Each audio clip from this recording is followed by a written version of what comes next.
Hi, everybody. Ian Bremmer here. Big news out of the war in Iran. An announcement of a 2-week ceasefire. This is a big change, almost a 180 from President Trump. Not entirely surprising. In the morning, he had declared that Iranian civilization was probably going to be over between 8 and 12 p.m.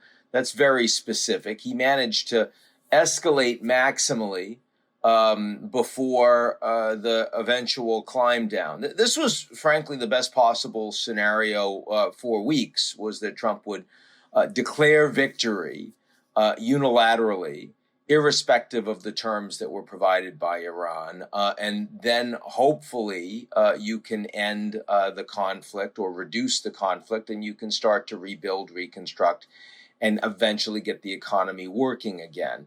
The ceasefire is Trump's. Iran hasn't really changed its demands through all of this. They want continued access and influence over the strait. They're happy to let ships through if those ships pay a toll to the Iranians. Again, big change here is that President Trump seems to be accepting that. Now, he's saying that the strait has to be completely open. Those are the terms of the agreement.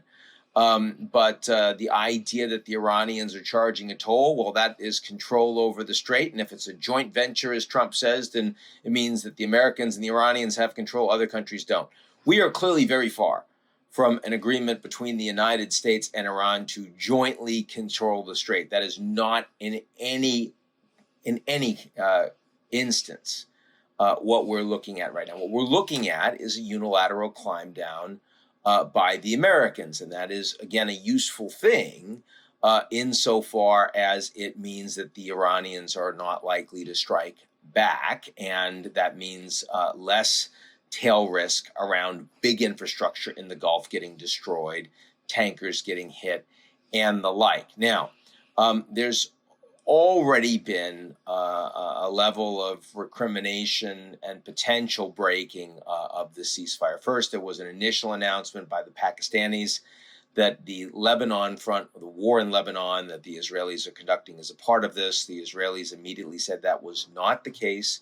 And indeed, we've now seen in the last 12 hours the heaviest strikes against Lebanon, including on Beirut, at any point that we've seen during the war. The Israeli prime minister showing that whatever happens on the ground in Iran, he's going to continue with his nation's war aims in Lebanon, dealing with Hezbollah, and also grabbing buffer territory in the south of that country. Hezbollah will hit back. Does that affect Iran's involvement in the ceasefire? So far, appears to be not. Second, we have some early indications that the Emiratis have engaged in strikes directly against Iranian energy infrastructure. I would say this is not yet at the point of reporting that I would consider it confirmed, but it's interesting insofar that the Israelis and the Emiratis, in addition to Bahrain, were the countries that were most interested, both in the region and in the world, in continuing to pursue strikes against Iran. And other countries like Saudi Arabia and Qatar really wanted to see this war over immediately. And those countries are welcoming the ceasefire announcement, as the Chinese, the Europeans, others around the world are. We're not seeing that yet from Israel and the UAE. So that is pretty interesting. The Iranians have engaged in strikes in an oil terminal in the UAE, saying it's in retaliation for strikes on their oil refinery. But again, the big belligerents, which is the U.S. and Israel against Iran, 12 hours into this announced ceasefire, are not striking each other. So that's clearly a meaningful improvement from where we were a day ago. I think that there is a reasonable likelihood that this ceasefire can stick, because it is purely in the capacity of Trump to declare himself a winner and to move on. That doesn't mean he'll be perceived as such globally, or he'll be perceived as such even inside the United States. But since this war was his war, he chose how big to go. He chose to do the decapitations. He chose the date, the war aims. He can say that the war aims have been fulfilled and it's over. No one else could have done that. He's already said it's a new regime. I wouldn't consider this a new regime in Iran. Certainly, the Iranian people that were hoping to be rescued, as Trump said that he would in the early days, don't consider this a new regime.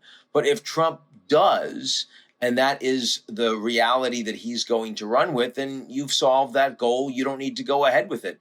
He's saying now that there is a plan being put together which would allow the Americans to remove all of the enriched uranium that is deeply under rubble at this point in a site in Esfahan. We're far from having such an agreement, and even if there was one, very far from executing on it.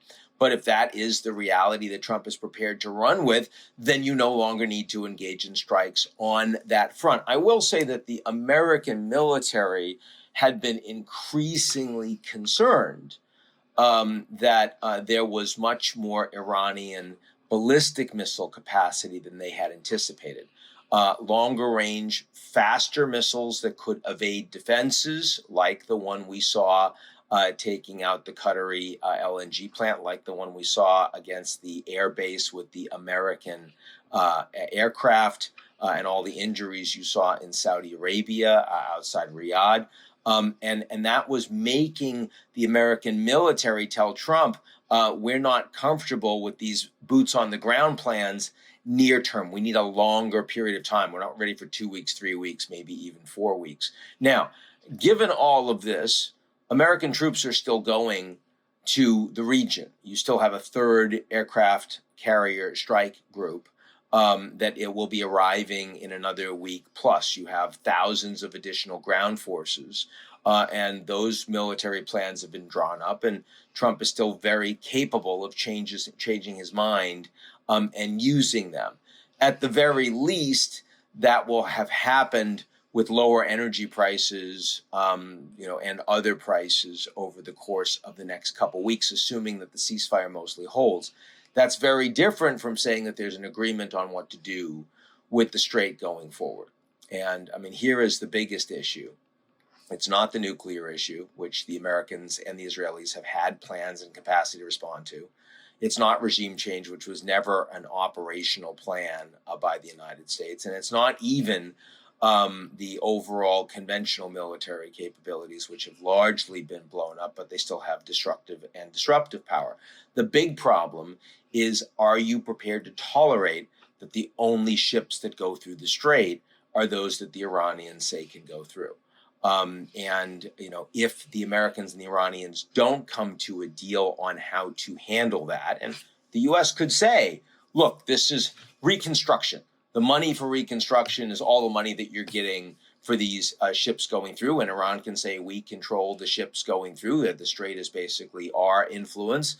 And everyone else can cut deals with the Iranians. And maybe that allows you to get back to normal. But it does prevent the United States. It makes it much more costly for the U.S. to mow the grass the next time.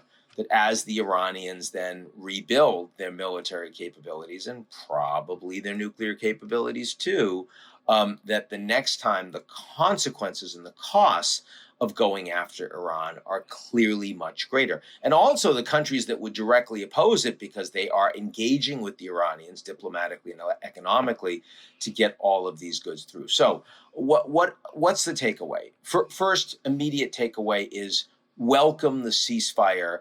Great that Trump backed down unilaterally. This will hopefully lead to far less economic damage for a self-imposed global crisis that had the potential to be an economic disruption the size of the pandemic. It should now be significantly less than that. That's the first takeaway. Second takeaway, there are no regional winners here. All of the Gulf states have had their economies hit. The Saudi economy will do really well this year because they will have had a lot of oil going through their east-west pipeline, but still there is a lot of damage to how safe they are to invest in long-term, travel to investment in this part of the world. No one in the region would have wanted this to have happened. Least of all the Iranians, who now have a much weaker government with weaker capacity to lead it, with so many of their leaders having been assassinated, with so much of their industrial capabilities having been damaged or destroyed. Iran is in a much weaker position. America's in a much weaker position, having ordered up this war and not been able to make good on most of the war goals, while almost all of the world directly opposes what the Americans have been doing. It's weaker in terms of U.S. alliances, particularly with NATO.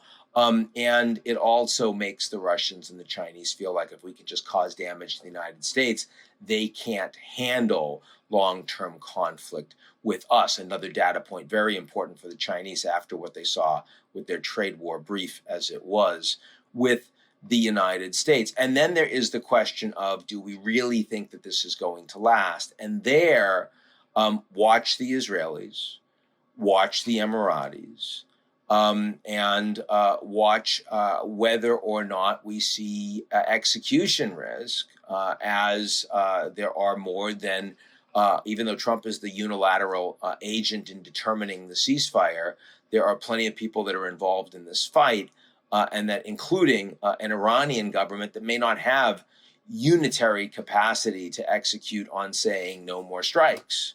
That we don't know. We saw the decentralization of some targeting.